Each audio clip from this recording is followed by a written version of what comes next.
Ginanap kamakailan na Bicol Loco Festival sa Legazpi City, Albay. Hindi lang ang mga naglalaki ang mga hot air balloons ang nagliparan. Tiningala at napamangharin sa mga manonood ang 100 na mga drone. Na nagbistulang mga tala sa langit. Nagniningning. At bumuo ng iba't ibang imahe sa madilim na kalangitan. Yung pinaka magandang formation, Mayon Volcano.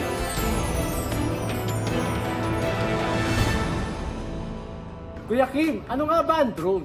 Kuya Kim, ano na? Ang tawag din sa mga drone ay UAV o Uncrewed Aerial Vehicle. Isang aerial vehicle na walang taong nagmamaneho. Maaari itong makontrol sa pamamagitan ng computer o pwede rin sa pamamagitan ng remote control. Ang unang nag-develop ng drone ay ang scientist na si Nikola Tesla noong 1898 at tinawag niya itong teleautomaton. Ang drone ay unang dinevelop noong 20th century para sa mga military missions.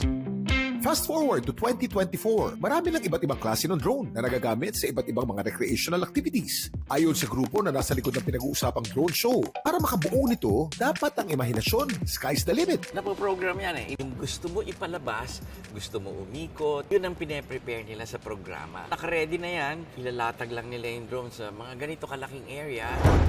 Tunay nga nakamamangha ang mga pwede natin magawa kung lalawakan natin ang ating isipan. Kaya kaya ng mga drone, hayaan natin lumipad ang ating imahinasyon. Ito po si Kuya Kim at sagot ko kayo 24 oras.